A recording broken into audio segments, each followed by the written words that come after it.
Guys, अगर आपको मुझसे कोई भी क्वेश्चन पूछना हो या कोई भी क्वेरी हो तो आप मुझे इंस्टाग्राम पे मैसेज करके पूछ सकते हैं। ये है मेरी आईडी कॉमर्स लेक्चर्स, ठीक है। Commerce lectures I am Neha. आज करेंगे हम क्लास 11 माइक्रो इकोनॉमिक्स एंड आज का हमारा टॉपिक है change in demand. So guys, demand जो है दो तरीके से अपना यहाँ चेंज होती है। एक होती है movement along the demand curve, एक होती है शिफ्ट इन डिमांड कर्व। ठीक है, movement along the demand curve का मतलब क्या है, डिमांड कर्व तो एक ही है, उसी में मूवमेंट हो रही है। ठीक है, शिफ्ट का मतलब है डिमांड कर्व एक जगह से दूसरी जगह पे शिफ्ट हो रहा है। और अब हम इस फर्स्ट वाले को देखें तो ये भी दो तरीके से होती है। एक है एक्सपेंशन ऑफ डिमांड, मतलब डिमांड का एक तरह से बढ़ना। एक है कॉन्ट्रैक्शन ऑफ डिमांड, यानी डिमांड का घटना। सेम शिफ्ट इन डिमांड भी अपने दो टाइप से होती है। एक होती है इंक्रीज इन डिमांड और एक होती है डिक्रीज इन डिमांड। सो देखो यहाँ पे क्या है, सबसे पहले हम पढ़ते हैं एक्सपेंशन ऑफ डिमांड, यानी डिमांड का बढ़ना। एक्सपेंड शब्द का मतलब ये किसी चीज़ का बढ़ना। So it refers to increase in quantity demanded due to the fall in the price of commodity keeping other factors constant. ये क्या बोल रहा है भाई, इसका मतलब है कि डिमांड हमारी बढ़ रही है, बहुत अच्छी बात है, लेकिन उसका रीज़न क्या है, डिमांड क्यों बढ़ रही है? क्योंकि हमारा प्राइस गिर रहा है। ये तो हमने शुरू से ही पढ़ा था कि प्राइस अगर गिरता है, कम होता है, तो हमारी डिमांड बढ़ेगी, हम ज़्यादा प्रोडक्ट खरीदेंगे। अदर फैक्टर्स कांस्टेंट का मतलब है बाकी कुछ नहीं कंसीडर करना कि लोग क्या चाह रहे हैं, क्या उनका टेस्ट है, क्या प्रेफरेंस है, क्या वो इच्छा रख रहे हैं किसी चीज़ की। ठीक है, किसी चीज़ को नहीं लेना, हमें सिर्फ प्राइस से मतलब है, बात ख़त्म। प्राइस जो है गिरेगा तो डिमांड बढ़ेगी। दूसरी यहाँ पे चीज़ है कॉन्ट्रैक्शन ऑफ डिमांड, ये बिल्कुल उसका उल्टा है। It refers to fall in quantity demanded due to the increase in price keeping other factors constant. इसका मतलब है कि हमारी डिमांड कम हो रही है, लेकिन डिमांड क्यों कम हो रही है? क्योंकि हमारा प्राइस बढ़ रहा है। अब जाहिर सी बात है, प्राइस बढ़ रहा है किसी चीज़ का तो हम लोग कम डिमांड करेंगे, कम प्रोडक्ट खरीदेंगे, है ना। कीपिंग अदर फैक्टर्स कांस्टेंट का मतलब है और कोई चीज़ कंसीडर नहीं करनी है कि लोगों के टेस्ट प्रेफरेंसेस क्या है, सब्सटीट्यूट गुड का प्राइस क्या है, कॉम्प्लीमेंट्री गुड्स का प्राइस क्या है, कुछ नहीं देखना, सिर्फ प्राइस देखना है। It is also known as increase in quantity demanded, इसको इस नाम से भी जाना जाता है, और इसको जाना जाता है डिक्रीज इन क्वांटिटी डिमांडेड को। ठीक है, इस नाम से। It leads to downward movement along the same demand curve. अब क्या बोल रहा है, यहाँ पे जो डिमांड कर्व बनता है उसमें डाउनवर्ड मूवमेंट होती है, नीचे की तरफ जाता है हमारा जो डिमांड कर्व होता है। ठीक है, along the same demand curve का मतलब क्या है, एक ही डिमांड कर्व है, उसी में वो नीचे की तरफ शिफ्ट हो रहा है। ठीक है, लेकिन अगर हम बात करें इसकी, कौन सा वाला था अपना ये कॉन्ट्रैक्शन ऑफ डिमांड, तो इसमें क्या है, it leads to an upward movement of demand curve. Upward movement यानी ऊपर की तरफ जा रहा है, along the same demand curve यानी एक ही डिमांड कर्व है, वो ऊपर की तरफ जा रहा है। अब देखो इसका शेड्यूल देखते हैं। यहाँ पे क्या था, प्राइस अपना 20 था, यानी कोई चीज़ थी जो 20 रुपये की थी, तो हम 100 यूनिट्स खरीद रहे थे।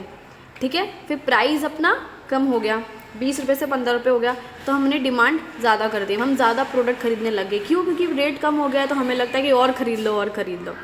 ठीक है, तो डिमांड कर देखते हैं अपना ये वाई एक्सेस, ये एक्स एक्सेस। यहाँ पे हमने प्राइस लगाया 15, यहाँ प्राइस 20, यहाँ 100, 150, हमने ये तो लिख दिया। फिर पहले क्या था, प्राइस 20 था, डिमांड 100 थी, तो अपना ये बन गया, वेरी गुड। फिर प्राइस हमारा कम हो गया, 20 से यहाँ हो गया 15। ठीक है, और डिमांड हमारी लेकिन बढ़ गई, तो यहाँ से ये बन गया। इन दोनों को ज्वाइन कर देंगे, ये डिमांड कर्व बन जाएगा और ये नीचे की तरफ जाएगा। ठीक है, ये है डाउनवर्ड मूवमेंट कि नीचे की तरफ जा रहा है हमारा कर्व, जो है ऐसे नीचे जा रहा है। अब देखो यहाँ पे क्या था, दूसरे में प्राइस 20 रुपये था, तो हम चीज़ को 100 रुपये खरीद रहे थे, लेकिन प्राइस हमारा सपोज़ बढ़ गया, महंगी हो गई चीज़, तो हम कम डिमांड करने लग जाएंगे, कम खरीदने लग जाएंगे, क्योंकि महंगा हो गया, हमें सोचेंगे छोड़ यार इतने पैसे क्यों वेस्ट करने। तो वही बात है, ये वाई एक्सेस, ये एक्स एक्सेस। प्राइस लगाया 20, 25, यहाँ पे 7500, यहाँ पे क्वांटिटी डिमांडेड हमने लगा दी। ठीक है, अब देखो सबसे पहले अपना प्राइस कितना था, 20 था, और डिमांड कितनी थी हमारी, 100 थी। ये हमारा प्राइस था, ये हमारी डिमांड थी, है ना। फिर अपना प्राइस यहाँ पे ये देखो ये बढ़ गया था, 20 से कितना हो गया, प्राइस 25 हो गया, तो हमने क्या करा, डिमांड कम कर दी, क्योंकि चीज़ महंगी हो गई, तो ये होगी डिमांड कर्व। अब ये हमारा कर्व बन गया और ये कर्व जा रहा है ऊपर की तरफ, यानी ऐसे। ठीक है, चलो आगे बढ़ते हैं।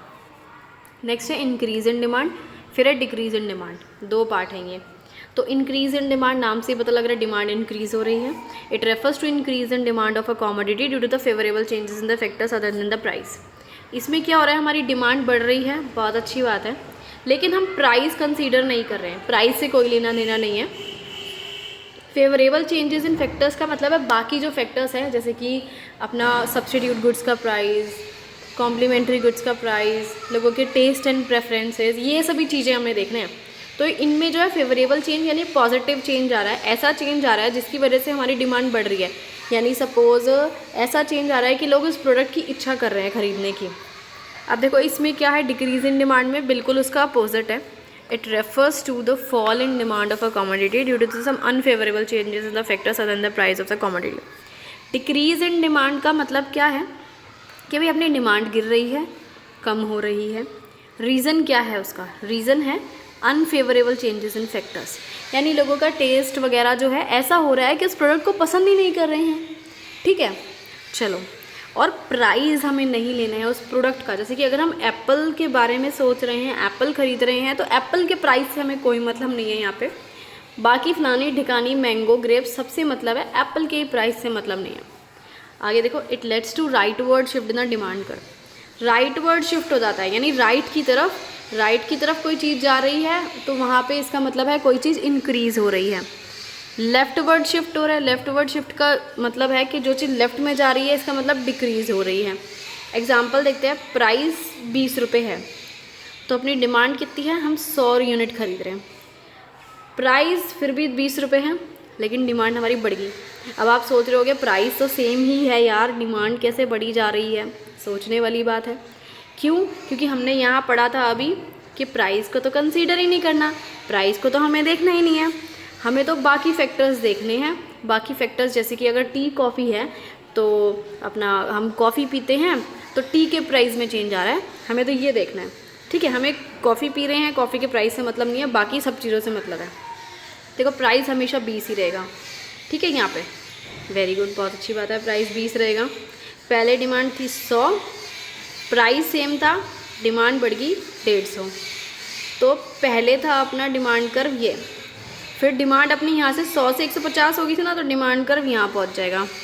ठीक है, चलो अब यहाँ पे देखते हैं, प्राइस वही 20 रहेगा लेकिन डिमांड कितनी थी 100, फिर प्राइस सेम रहेगा लेकिन डिमांड अब अपनी कम हो गई है। ठीक है, तो देखो प्राइस तो अपना 20 ही रहेगा, प्राइस में कोई छेड़छाड़ नहीं करनी है, चाहे हम कोई भी प्रोडक्ट यूज़ कर रहे हैं उसका प्राइस सेम रहेगा। पहले कितना था प्राइस, 100 था। ठीक है, फिर ऐसे कुछ चेंजेस आए लोगों के फैशन में, टेस्ट में, कि उन्होंने उस प्रोडक्ट को ख़रीदना बंद कर दिया, उनकी चॉइस में नहीं था वो प्रोडक्ट, तो लोगों ने कम डिमांड कर दी, 50 कर दी। तो पहले कर्व था ये, अब कर्व क्या हो गया, ये लेफ़्ट में शिफ्ट हो गया, अब ये यहाँ शिफ्ट हो गया, पहले ये ऐसे शिफ्ट हुआ था। ठीक है, ये हैं इसके डिफरेंस। से वीडियो ख़त्म।